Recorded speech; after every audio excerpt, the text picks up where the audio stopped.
நம்முடைய இன்ஸ்டியூட்டில் வந்து பார்த்திங்கன்னா டிஆர்பி பிஓ எக்ஸாமுக்கு வந்து டெஸ்ட் சீரிஸ் வந்து நம்ம நடத்திட்டு இருக்கோம். சீக்கிரமாக உங்களுக்கு இன்ட்ரெஸ்ட்டாக இருந்தால் டெஸ்ட் பேட்சில் வந்து ஜாயின் பண்ணிக்கிங்க. இதில் பாருங்கள், டெஸ்ட் நம்பர் 1 வந்து ஒரு மேக்ஸ் கொஷின் வந்து எப்படி கேட்டிருக்கோன்னு பாருங்கள். ஃபஸ்ட்டு என்ன கொஷின்ஸ் கொடுத்துருக்கேன் அப்படின்னு பார்த்தீங்கன்னா, பின்வரும் கூட்டில் எது சரியானதுன்னு சொல்லிட்டு கண்டுபிடிக்கணும். Which of the following statement is correct அப்படின்னு சொல்லியிருக்கேன். ஃபஸ்ட்டு ஸ்டேட்மெண்ட் வந்து என்ன இருக்குது பாருங்கள். ஒரே சுற்றளவு கொண்ட வடிவங்கள் வெவ்வேறு பரப்பளவுகளை பெற்றிருக்கும் சொல்லியிருக்கேன். Shapes with the same perimeter may have different areas அப்படின்னு சொல்லியிருக்கேன். அதாவது சுற்றளவு வந்து பார்த்தோன்னா ஒரே மாதிரி இருக்கும், ஆனால் ஏரியா வந்து பார்த்தீங்கன்னா பரப்பளவு வந்து வித்தியாசமாக இருக்கும் அப்படின்னு சொல்லியிருக்கோம். அப்போ பாருங்கள், இந்த இடத்துல வந்து நம்ம சொல்லிக்கலாம்னா, ஃபஸ்ட்டு நான் என்ன பண்ணியிருக்கேன்னா ஒரு சதுரம் எடுத்துருக்கேன். இந்த சதுரத்தினுடைய ஒரு பக்கம் நான் என்ன பண்ணியிருக்கேன்னா 3 சென்டிமீட்டர் எடுத்துருக்கேன். அப்போ எல்லா பக்கமும் 3 சென்டிமீட்டர் இருக்கும். இப்போ அதே மாதிரி பார்த்தீங்கன்னா நான் இன்னொரு ஃபிகர் வந்து எடுத்திருக்கேன். இந்த ஃபிகர் வந்து பார்த்தீங்கன்னா சமபக்க முக்கோணமாக நான் கன்சிடர் பண்ணிக்கிறேன். இந்த சமபக்க முக்கோணத்தில் ஒவ்வொரு பக்கத்தினுடைய அளவு வந்து நான் 4 சென்டிமீட்டர் கொடுக்குறேன். அப்போ பாருங்கள், இந்த இடத்துல ஒரே சுற்றளவு அப்படின்னு பார்த்தீங்கன்னா இதனுடைய சுற்றளவு பார்த்தீங்கன்னா இந்த சதுரத்தினுடைய சுற்றளவும் பார்த்தீங்கன்னா நம்மளுக்கு 12 வந்துடுது. சரிங்களா? அதே மாதிரி இந்த சமபக்க முக்கோணத்தினுடைய சுற்றளவு நம்மளுக்கு என்ன கிடச்சிருக்கு? 12 கிடச்சிருக்கு. அப்போ ஒரே சுற்றளவு கொண்ட வடிவங்கள் வெவ்வேறு பரப்பளவை பெற்றிருக்கும். அப்போ வேறு ஏரியாவை தான் செக் பண்ணணும். அப்போ இந்த சதுரத்தினுடைய ஏரியா கண்டுபிடிக்கிற ஃபார்முலா வந்து A². அப்போ A வந்து 3னா அப்போது அதனுடைய ஏரியா வந்து நம்மளுக்கு என்ன கிடைக்குன்னா 9 சென்டிமீட்டர்² கிடைக்கும். சரிங்களா? அப்போ இதே சமபக்க முக்கோணத்துடைய ஏரியா கண்டுபிடிக்கணும் ஃபார்முலா பார்த்தீங்கன்னா √3/4 A².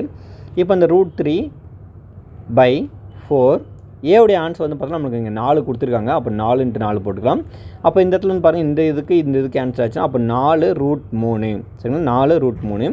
அப்போது இந்த 4 × √3 சரிங்களா, அதனுடைய ஆன்சர் √3 ஆன்சர் வந்து பார்த்தீங்கன்னா 1.732. அதால் நம்ம மல்டிப்ளை பண்ணால் 4 வந்து நம்மளுடைய ஆன்சர் வந்து பார்த்தீங்கன்னா இருக்கும் 6.928 கிடைக்கும். இதனுடைய ஏரியாஸ் அதாவது இப்போ பார்த்தீங்கன்னா உங்களுக்கு புரிஞ்சிருக்கும், பெரிமீட்டர் ரெண்டுமே சேமாக தான் இருக்குது. ஆனால் இதனுடைய ஏரியாவும் இருக்குது, டிஃப்ரெண்ட் இருக்குது. அப்போது ஒரே சுற்றளவு கொண்ட வடிவங்கள் வெவ்வேறு பரப்பளவை பெற்றிருக்கும். ஆமாம், இந்த ஸ்டேட்மெண்ட் கரெக்டாக இருக்குது. செகண்ட் ஸ்டேட்மெண்ட் வந்து பாருங்கள், என்ன கொடுத்துருக்கோம் அப்படின்னா ஒரே பரப்பளவு கொண்ட வடிவங்கள் வெவ்வேறு சுற்றளவுகளை பெற்றிருக்கும் சொல்லியிருக்கோம். அப்போது shapes with the same area may have different perimeters சொல்லியிருக்கோம். சரிங்களா? இப்போ பார்த்தீங்கன்னா நம்ம திருப்பும் ஒரு ஃபிகர் எடுத்துக்கலாம். அதே மாதிரி பார்த்தீங்கன்னா இந்த இடத்துல என்ன பண்ணிக்கன்னா, இந்த இடத்துல ஒரு சதுரமாகவும் இன்னொன்று வந்து நான் என்ன பண்ணியிருக்கேன்னா ஒரு செவ்வகமாகவும் எடுத்துக்கிறேன். சரிங்களா?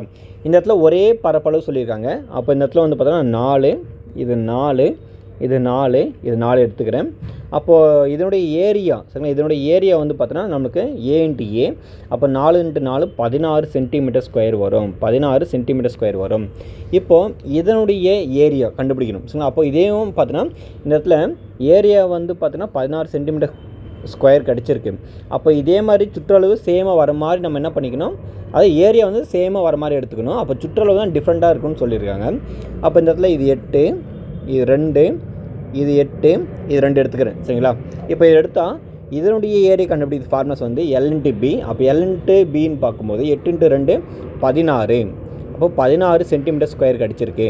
அப்போ ஏரியா வந்து பார்த்தோன்னா ரெண்டும் பாருங்கள் ஒரே மாதிரி எடுத்திருக்கேன். ஒரே பரப்பளவு கொண்ட வடிவங்கள் வெவ்வேறு சுற்றளவை பெற்றிருக்கும்.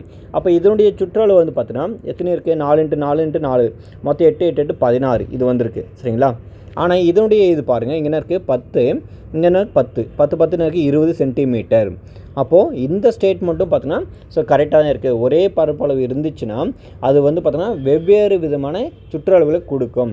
அப்போ ஆப்ஷன் வந்து பார்த்தோன்னா 1, 2 கரெக்டாக இருக்குது. அப்போ இதுக்கான ஆன்சர் வந்து பார்த்தோன்னா C தான் கரெக்டு.